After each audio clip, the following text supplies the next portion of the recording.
didn't want to fight him. I go, I wanted to fight him at 154. 147. He's gone up to 154. What do you want me to do about that? But you know, mentioning that guy's name, the guy's a fool, man. I don't even like mentioning the guy's name. Why give him airtime? Because the guy's full of it. So I wanted to ask you, Amir, last time we talked, you told me that you remembered of Roger Mayweather, rest in peace. He was in the ring with you, and Mayweather was there giving some instructions. Yeah. Mayweather this week announced that he's planning on being a great trainer. How do you think Floyd Mayweather would do as a boxing trainer? You know, some fighters become good trainers, and I think because he's been around the game for such a long time, I think he'll make a very good trainer. I like how he understands the sport now, and I'd like him to be a trainer because he's learned so much in the sport of boxing. I think there's a lot he can give back to the sport. So let's see, man. I mean, look, I think Mayweather will make a good trainer. His father was a good trainer after he was the world champion after his career, and then so was Roger. Roger became a very good trainer. I mean, I think he runs in the family. See, you know, with my family, no one ever boxed. I was the first in the generations to box. Whereas if you look at the fights in America, from the Floyd Mayweathers, their whole generation, the last 2-3 decades, they've all been fighting and boxers. So he's come from a boxing family, and I think that definitely helps a fighter. You know what I mean? No, of course it helps, and Mayweather was born into it. At age 1, his dad would tell me that he did the motions of punches. So he was born into it. He didn't have a choice. But let me ask you this: if you could fight anyone in boxing history, which boxer in history would it be? Sugar Ray Leonard? Would it be Durant? I like Sugar Ray Leonard. Look, Sugar Ray Leonard is my hero, and I met the guy, and you know, it's funny when you meet these people, like even like Mike Tyson, and they walk into a room and they go, "Yo, Amir Khan," how's it going? Like they know you. Like, yo, like they know me, and I'm a massive fan of them. And they come over to me and hug me and shake my hands and say, "Yo, how's it going, Amir? When's your next fight? We're gonna be there. We're gonna support you." See, Sugar Ray Leonard came to one of my fights, and he was like, even after the fight, he came over to me, hugged me, and said, "That's a great performance, well done." And look at that, like, I mean, that's amazing, you know what I mean? I'm in such a lucky position to ever been in that, where I've had the world best fighters come over to me, you know, after fights, and like shook my hands, and even like a lot of these music stars as well. Like we had Lil Wayne, Fat Joe, and then you got what's that other guy called? Rick Ross, Jay Sean, loads of them. Yeah, we've had loads of them. Like Rick Ross used to be in the gym, and then when we used to be at training at the Wild Card, we had so many big famous people coming there as well. Like Mickey Rock was always there training with us, and so was the other guy. Jason Statham was there for a bit. Oh, Jason Statham came a couple of times to watch me. He's so short though. He's so short, but I tell you, I'm not gonna fight him. He's a tough guy. And what happened was, I remember me and Manny Pacquiao sparring, and Manny, while we were sparring, he stops sparring and goes, "I see you on TV." But the Manny speaks, he goes, "I see you on TV. I watched a movie of you today morning." And Jason's like, "Oh, really? Like going on red and shit, man." You know what I mean? It was funny. But yeah, man, Jason Statham's a top guy. Him, I know you know David Beckham, right? You guys met once? Yeah, we met a couple of times. Yeah, David's a nice guy, man. So he used to be in LA, so he invited my team to when he used to play for LA Galaxy, and we were supposed to go to the game. So yeah, man, it was good, man. Good days.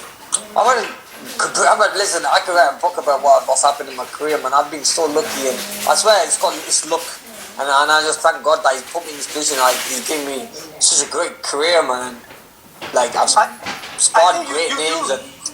On a real note, you do need to write a book, but the chapter it's not over. You're still fighting. Still fighting, yeah.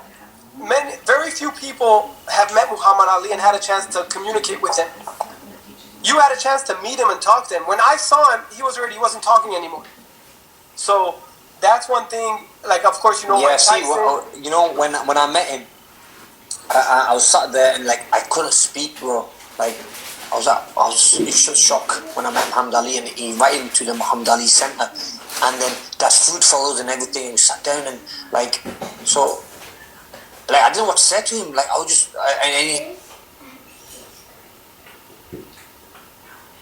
he was holding my hand. He was holding my hand. Check that out, bro. He was holding my hand, and then he was talking, and then I said, like I was telling him, "You're my hero," this, that, and another. And then I told him I just literally come from Mecca, and he hugged me and gave me a kiss on the cheek. And yeah, man. And I remember as I was leaving. he had a bottle of water, which I took because Muhammed Ali drank from it, and I've just kept it. I've still got it in my room. So that's Muhammed Ali's bottle that he drank water from. Yeah, man. That's cool. You know, Muhammad Ali's the only star out of 2,800 stars in the Hollywood Walk of Fame. You know? His star on a Hollywood Walk of Fame is the only one that's on the wall, not on the floor. Did you know that? On the wall, bro. On the wall. Nah, yeah, I know that. I've seen it. I've taken pictures next to it as well. Yeah, man. Muhammad Ali was the man. He's the greatest. You know what I mean? Nah, he was a man. And look, I've been very happy to be in that position to meet him. One person you met, another great fighter, is Conor McGregor. He's looking for a boxing match. Would you like to fight him? Yeah. Yeah. Would that be a good fight? End of the day, it's business. It's business. Yeah, I mean, I think it makes good money. I mean, a fight like that in the Middle East will be massive, you know. But I don't know what Conor McGregor is going to be wanting to do. Is he going to go into, because there's talks of him fighting that UFC champion as well. I forgot his name. Khabib. So, not Khabib, the other guy. Ferguson. Justin. Yeah. No, it was not Ferguson. Which one? Tony Ferguson? Yeah. No, Tony's supposed to fight Khabib. That fight fell through, and then he was supposed to fight last week. But unfortunately, the fight got cancelled because. Okay. Way off the story. I mean, whoever. I think. Let's see. You know, the WWE is considered an essential business, which means they can operate in this time. So all the promoters are calling Florida to see if they could do boxing events in Florida, and I'm saying they're going to start boxing in a month or two. So hopefully, but you know, it's going to be hard having no crowd there. I think it's going to be a little bit difficult to think about it. Look, end of the day. But you need a crowd there, you know, when you fight. Imagine having an empty stadium. I mean, like, you normally have more people in a sparring gym. You know, when you're sparring in a gym. I think it'll be quite weird. Mikey Garcia told me the same thing. Teofimo Lopez told me the same thing. They want to fight with fans, but we don't know what's going to happen. I mean, we may be in a new reality where you do not have Mikey Garcia's a beast, man. I want to say that as well. Mikey Garcia and his whole team, you know, his older brother and his family. I met his father as well. Mate, I forgot to tell you, Amir, Mikey helped a lot with the food donations. Really man. That's what you call a true champion, bro. What he's doing, man, amazing work, bro. Mikey, look, his respect is going from there to there, bro, for me, bro. Like, I respect him so much for the work he's doing, helping these less fortunate people, and Robert Garcia as well. You know what I mean? As a family, they're all sticking together, helping, bro. That's what it's all about, man. No, so yeah, man, we bear respect to him there, bro. So last thing, Amir, when boxing comes back, which fight do you want to see? Not involving Amir Khan. Just which do you want to see? Loma and Teofimo?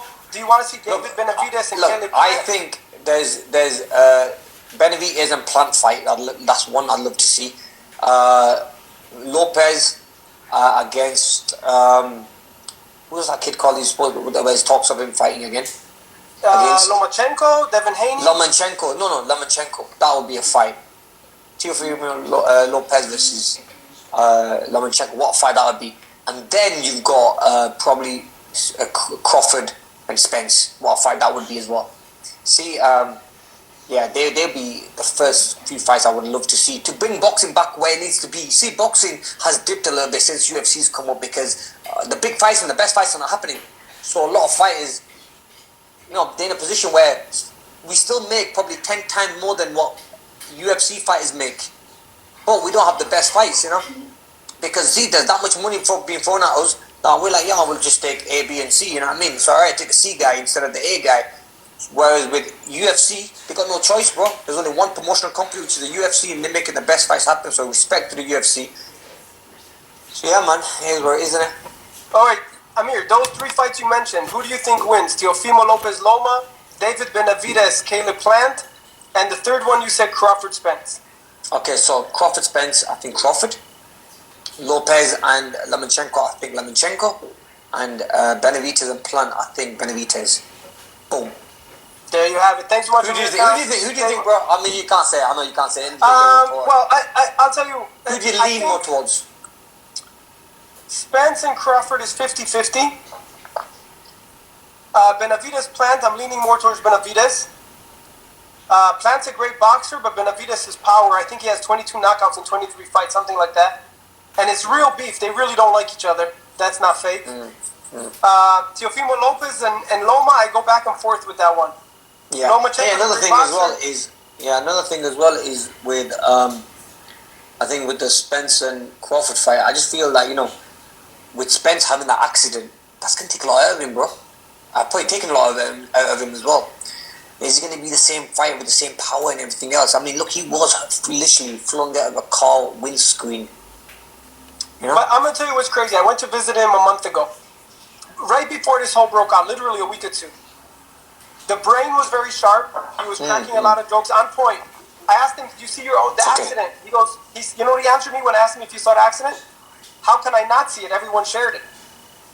Yeah, that's it, man. Social media is so powerful now. But, no, of course. But you can't tell, no scarring at all, no damage in the gym. That's good. He just looked a little overweight, which is normal. Like, yeah, but look, we pray for fighters like him because look, bro, they've done so much in the sport, and we pray for them. Yeah, no, but I'm saying he's doing good. I didn't see any damage, not physically, not mentally, which is a miracle. But that's good. That's good. He was training for 2 hours and he was hitting hard, and he didn't take any breaks. I will say this: he went non-stop. That's good. The only time to break was like to put on the gloves and maybe when he moved from the ring to the heavy bags. Sick.